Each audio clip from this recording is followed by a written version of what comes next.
have just come to Germany on master with electronics degree. Any advice for my future pathway? जी, chase your goal साहब। Sir, अगर तो आप जो है वो मास्टर करने के लिए अपनी इलेक्ट्रॉनिक्स डिग्री करने के लिए यहाँ पे आए हुए हैं, तो आपकी जो फील्ड है उसकी काफ़ी अच्छी डिमांड है वहाँ पे जर्मनी में।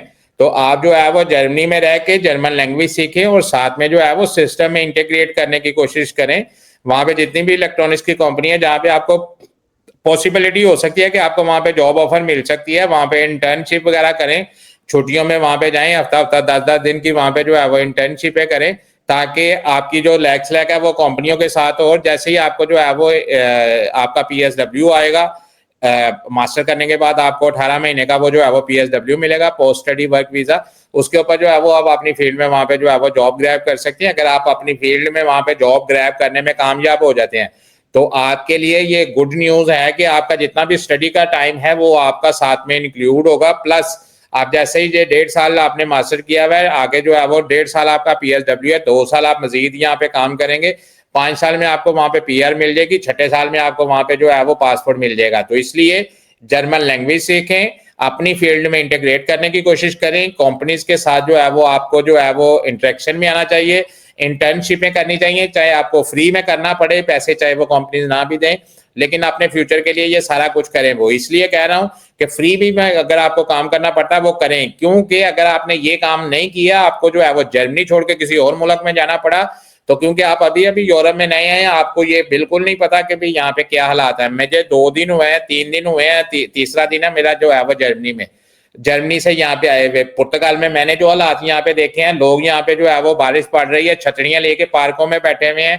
काम नहीं है, लेकिन पेपरों की वजह से वो यहाँ पे बैठे हुए हैं। ये तो बात हो गई जर्मनी की, कि जर्मनी में आपको स्ट्रगल करनी चाहिए और अपना पूरा 120% देना चाहिए। लोग कहते हैं 110% देना चाहिए, आपको 120% देना चाहिए, ताकि आप डायरेक्ट जर्मनी में जो है वो कर लें। आपकी स्टडी का टाइम भी इंक्लूड हो रहा है, PSW भी इंक्लूड हो जाएगा, आगे जो थोड़ा बहुत काम करेंगे उसकी वजह से आपको PR भी मिल जाएगी। वहाँ पे लैंग्वेज, वहाँ पे जो है वो सैलरीज भी अच्छी हैं, वहाँ पे क्वालिटी ऑफ लाइफ भी है, वहाँ पे क्राइम रेट भी नहीं है।